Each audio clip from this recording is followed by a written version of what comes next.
ओम अज्ञानतिमिरान्धस्य ज्ञानाञ्जनशलाकय चक्षुरुन्मीलितं येन तस्मै श्रीगुरुवे नमः।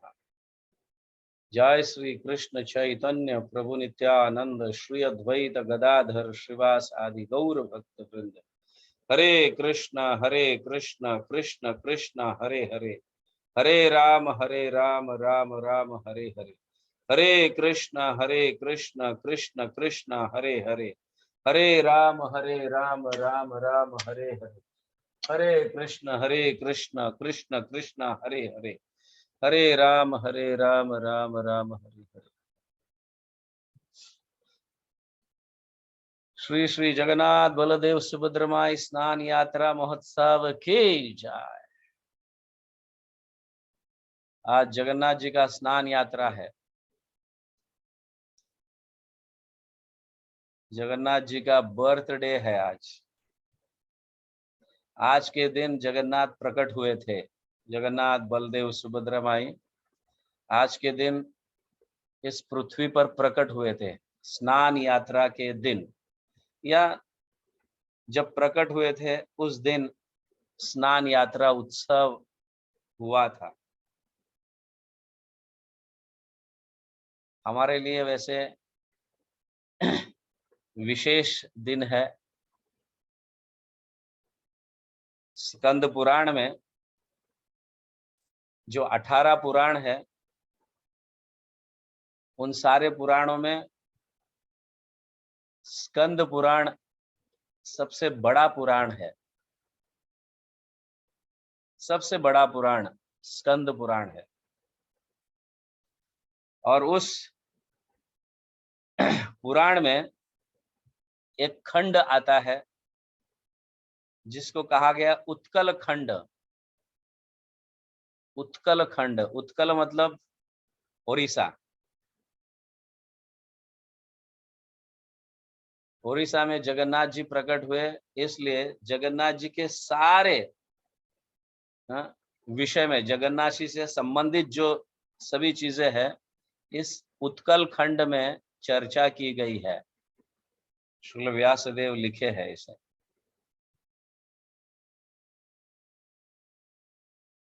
तो उत्कल खंड एक आता है, तो उसमें शुक्ल व्यासदेव समझाते हैं कि जगन्नाथ जी कब प्रकट हुए।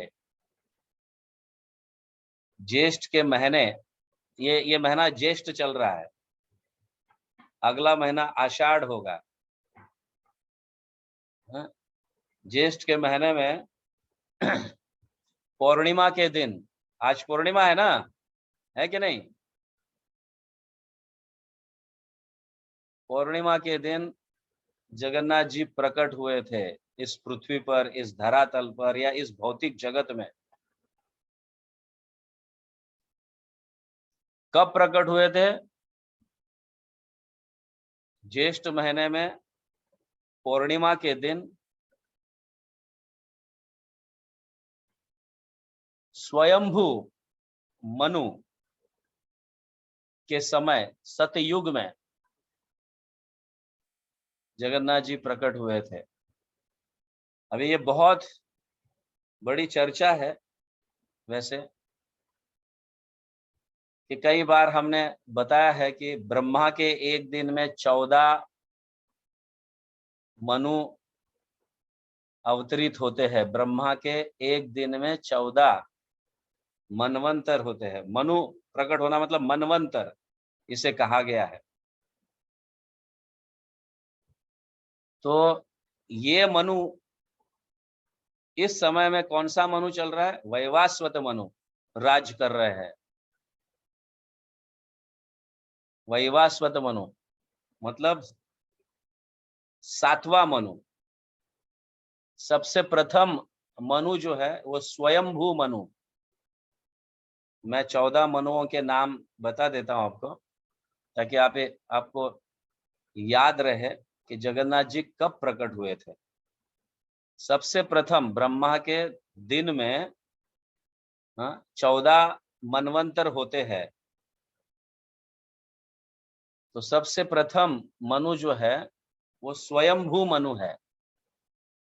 स्वयंभू मनु के उपरांत जो है हाँ, स्वरोचिषा मनु आते हैं, उसके उपरांत उत्तम मनु, उसके उपरांत तमस मनु, उसके उपरांत रैवत मनु, और उसके उपरांत चक्षुष मनु, फिर वैवास्वत मनु।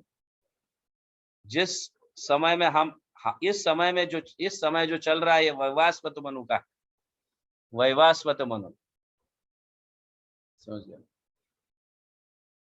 तो ये 7 मनु हुए, स्वयंभू मनु, स्वरोचिषा मनु, उत्तम मनु, तमस मनु, रैवत मनु, चक्षुषा मनु और वैवास्वत मनु, ये 7 मनु हुए। उसके उपरांत जो है सावरणी, ये भी मनु है, दक्ष सावरणी, ब्रह्म सावरणी, धर्म सावरणी, हाँ, रुद्र सावरणी, देव सावरणी और इंद्र सावरणी। ऐसे इस प्रकार से 14 मनु ब्रह्मा के एक दिन में प्रकट होते हैं, और एक एक मनु जो है कई लंबे समय तक राज करते हैं। हमारा जो समय चल रहा है ये वैवास्वत मनु का समय चल रहा है। हम वैवास्वत मनु के समय में, हाँ, हम चल रहे हैं, उनके अध्यक्षता में चल रहे हैं। तो स्वयंभू मनु जो ब्रह्मा के शुरुआत में, स्वयंभू मनु जो प्रकट हुए थे दिन के शुरुआत में, उस समय जगन्नाथ प्रकट हुए थे, समझ गए। उस समय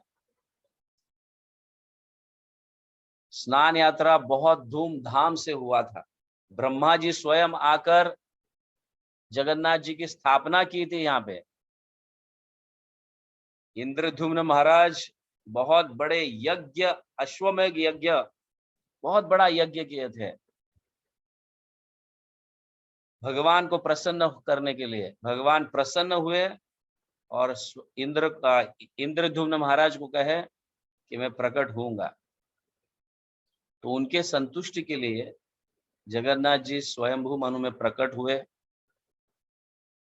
और उसमें बहुत बड़ा धूमधाम से स्नान यात्रा, स्वयं ब्रह्मा जी स्वयं अभिषेक किए, भगवान का स्थापित किए। कई देवी देवता उपस्थित थे वहां पे, नारद मुनि, शिव जी, अनेक देवता उपस्थित थे वहां पे। तो ऐसा नहीं कि कलयुग, मतलब इस दिव्य युग के सतयुग में जगन्नाथ प्रकट हुए, ऐसा नहीं है। स्वयंभू मनु का जब सतयुग चल रहा था, अभी देखो कितने मनु मतलब 6 मनु गए, और अभी 7वां मनु, वैवास्वत मनु का राज्य चल रहा है। तो आप सोच सकते हैं कि अभी ब्रह्मा का एक दिन में आधा दिन खत्म हुआ है। 14 मनु जब साइकिल करेंगे तब ब्रह्मा का एक दिन होगा 12 घंटा। आप समझ रहे हैं? ब्रह्मा जी के 12 घंटे में 14 मनवंतर होते हैं, उनमें से 7वां मनु चल रहा है, मतलब ब्रह्मा जी के दोपहर के 12 बज गए हैं, है कि नहीं? हाँ, 7वां मनु चल रहा है। अभी दूसरे 7 मनु आगे आएंगे, सावरणी, दक्ष सावरणी, ब्रह्म सावरणी वगैरह सब। तो फिर दिन ढलने लगेगा, इसलिए इसे सावरणी कहा जाता है। तो ठीक 12 बज गए हैं ब्रह्मा जी का, ये मनवंतर, वैवास्वत मनवंतर जो है 12 बजने का समय। तो इस समय भगवान जगन्नाथ जी प्रकट हुए। This is the birthday. और हमारे आचार्य कभी कभी बताते हैं ये शरीर भी रथ है, समझ गए ना? ये शरीर भी रथ है, और इस शरीर रूपी रथ में जगन्नाथ जी बैठे हुए हैं परमात्मा के रूप में।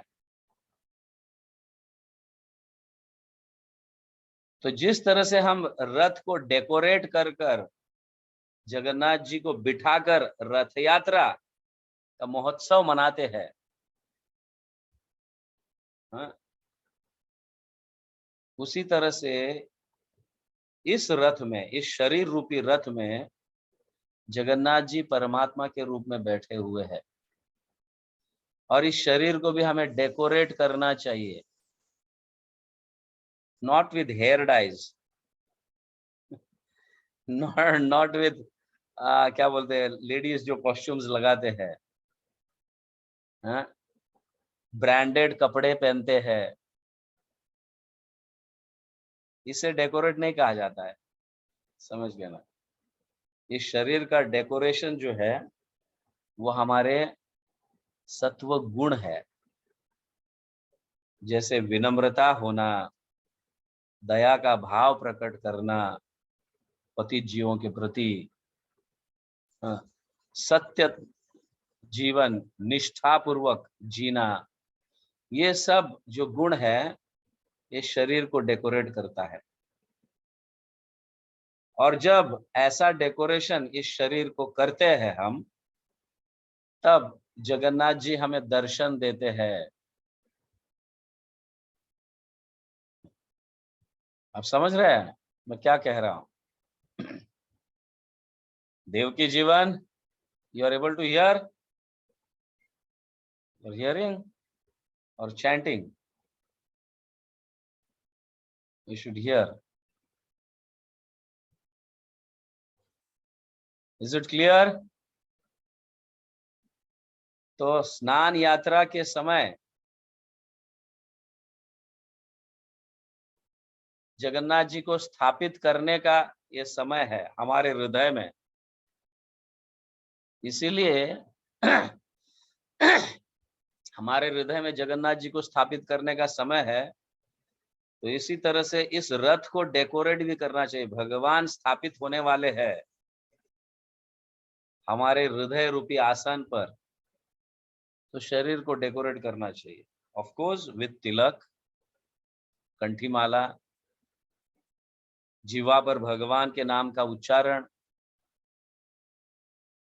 सत्यता से जीना, धैर्य रखना, विनम्रता, ये अनेक गुण जो है हमारे शास्त्रों में बताए हैं, सत्व गुण, ये सब हमारे शरीर को डेकोरेट करता है, हमारे मन को डेकोरेट करता है। फिर बड़े आराम से हम इस रथ को खींच सकते हैं। नहीं तो बहुत बहुत दुविधाएं, तकलीफें आती रहेगी। तो स्नान यात्रा खास करके हमारे लिए, भक्तों के लिए बहुत जरूरी है।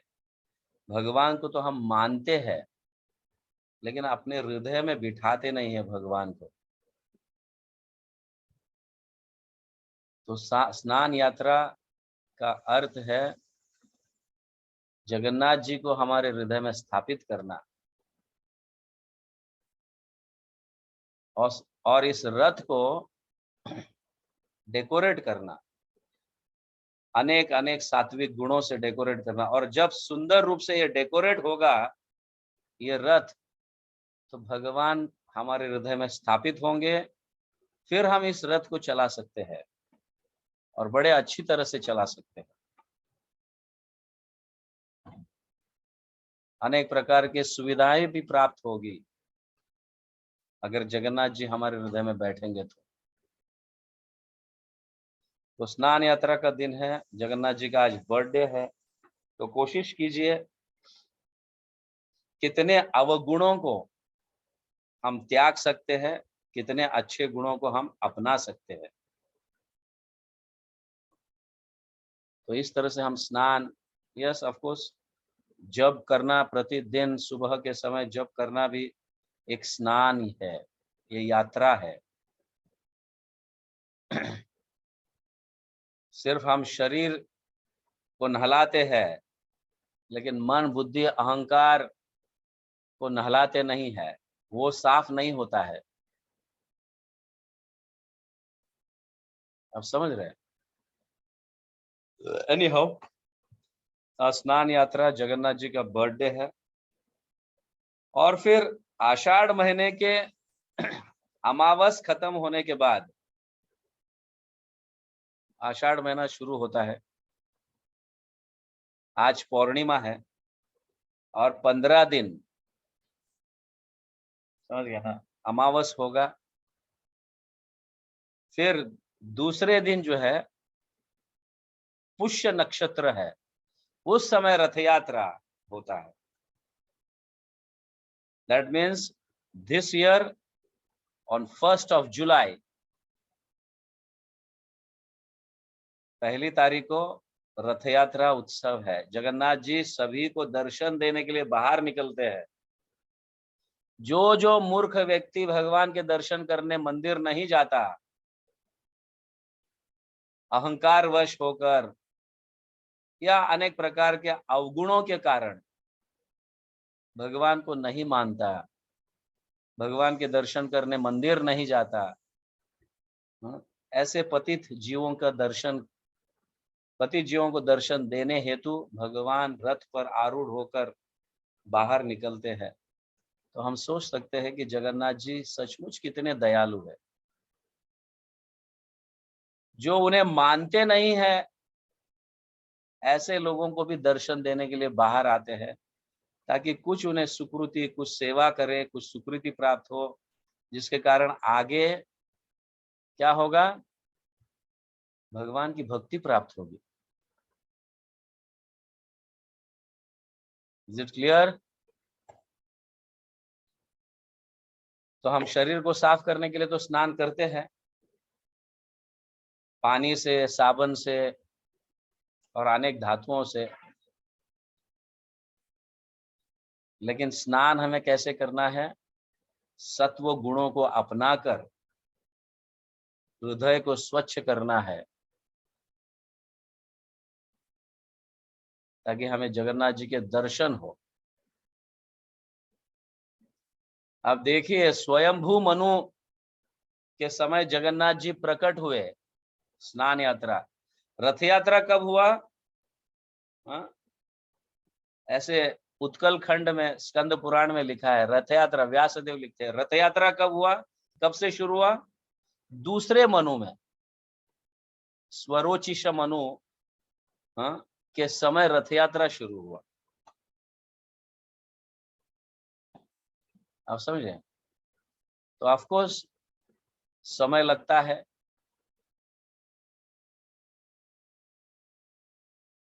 स्नान यात्रा की शुरू हम अपने मतलब अपने मन को, अपने आत्म को या अपने अहंकार को, अपने बुद्धि को इन गुणों के माध्यम से अपना कर हम स्नान कराते हैं। और सारे गुण जब परिपूर्ण रूप में प्राप्त होंगे, फिर रथ जो है भगवान आरूढ़ होंगे हमारे हृदय में, और फिर इस रथ को हम अच्छी तरह से तट तक चला सकते हैं। ऑफकोर्स भगवान जहाँ पे अभी इसे नीलाचल धाम कहते हैं, नीलाचल पर्वत, अभी जहाँ पे मंदिर है वो नीलाचल पर्वत है, जहाँ पे भगवान जगन्नाथ रहते हैं। और रथ यात्रा के समय यहाँ से सुंदराचल जाते हैं, जो 3 किलोमीटर की दूरी पर एक दूसरी पर्वत, अभी पर्वत जैसा नहीं है बट सुंदराचल जाते हैं। सो नीलाचल से सुंदराचल रथ में आरूढ़ होकर भगवान भक्त लोग खींचते हैं और उन्हें सुंदराचल ले चल जाते हैं। सुंदराचल वृंदावन को याद दिलाता है, नीलाचल द्वारका को याद दिलाता है। जगन्नाथपुरी में आप अगर जाओगे, जगन्नाथपुरी जाओगे तो जगन्नाथ मंदिर जो है वो नीलाचल पर्वत पर है, और रथ में बैठकर जगन्नाथ जी को भक्त लोग खींचते खींचते वृंदावन ले जाते हैं। द्वारका से वृंदावन ले जाते हैं। तो भक्त लोग ये चाहते हैं कि भगवान को हम इस भूषा में नहीं देखना चाहते, समझे, ऐश्वर्य रस में नहीं देखना चाहते, हम भगवान को किस माधुर्य रस में देखना चाहते हैं। तो द्वारका से निकलकर भगवान जो है वृंदावन चले जाते हैं, वहां पे 1 हफ्ता तक रहते हैं, फिर वापस रिटर्न रथ यात्रा भी होती है, वैसे ही धूमधाम से जैसे यहाँ से जाते समय होता है। तो जगन्नाथपुरी में 3 धाम है, एकत्रित 3 धाम है। एक है द्वारका धाम, दूसरा है वृंदावन, और तीसरा है नवद्वीप धाम भी जगन्नाथपुरी में है। जहाँ पे चैतन्य महाप्रभु रहते थे गंभीरा, उसे नवद्वीप धाम कहा जाता है। ठीक है, तो इसका अर्थ है कि हम इस जन्म में माधुर्य भाव को भी प्राप्त कर सकते हैं अगर चैतन्य महाप्रभु की असीम कृपा रही, गौर निताय की असीम कृपा रही, गुरु की असीम कृपा रही, तो निश्चित रूप से इस जन्म में हम माधुर्य भाव को भी प्राप्त कर सकते हैं। डिपेंड्स ऑन कि हम इस रथ को किस तरह से सजाए हैं, कितने हम में ऐसे गुण प्राप्त हुए हैं जो उच्च कोटि के भक्तों के जो गुण है वो सब, जैसे प्रभुपाद कहो, हमारे आचार्य कहो, ऐसी भक्ति, ऐसे गुण हम में आने चाहिए, भगवान के प्रति ऐसा प्रेम उत्पन्न होना चाहिए, तब हमें ये माधुर्य रस भी प्राप्त होगा। नहीं, ऐसा नहीं।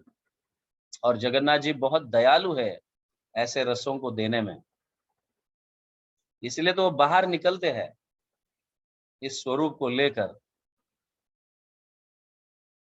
और चैतन्य महाप्रभु बड़े धूमधाम से रथ यात्रा मनाते थे, समझिए ना। जगन्नाथपुरी में जब चैतन्य महाप्रभु संन्यास लेकर, हाँ, फिर भारत भर भ्रमण किए 6 साल, उसके उपरांत जगन्नाथपुरी में रहे बाकी के 18 साल, तो बहुत सुंदर रथ यात्रा, भक्त लोग, या अभी चतुर्मास शुरू होगा, समझ गए ना। तो बंगाल से निकल के 4 महीने तक जगन्नाथपुरी में रहते थे सब भक्त लोग, चलते चलते यात्रा करते करते पूरे बंगाल के लोग जगन्नाथपुरी आते थे।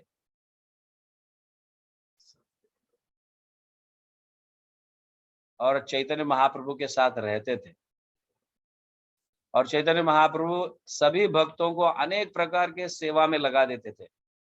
गुंडीचा मार्जन कहो, हाँ, कई प्रकार के नाटक की तैयारी होती थी, ड्रामास की, हाँ, रामानंद राय वगैरह अन्य सब, उनके सब भक्तगण मिलकर बहुत सुंदर ड्रामा वगैरह करते थे। अनेक प्रकार के सेवा में चैतन्य महाप्रभु सभी को बिजी रखते थे, ताकि हाँ, उन्हें सबको माधुर्य रस प्राप्त हो।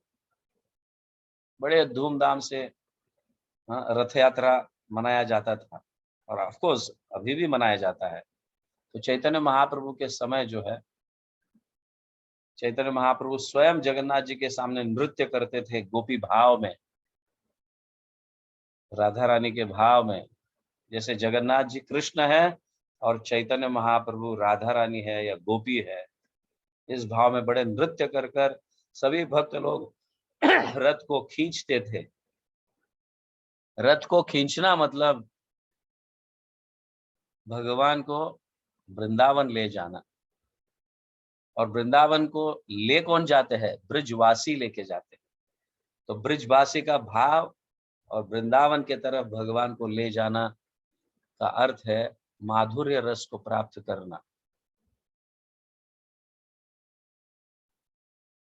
ठीक है, तो आज स्नान यात्रा है, तो कोशिश कीजिए कि अपने आप को स्नान डालना, क्योंकि जगन्नाथ जी की स्थापना करना है हृदय में, तो सारे सत्व गुणों को अपनाना, और अवगुण जो दुष्ट गुण है, ईर्ष्या, द्वेष, अनेक प्रकार के ऐसे गुण जो भगवान को प्रसन्न नहीं करते, ऐसे गुण को त्यागना, सारे मल को निकालना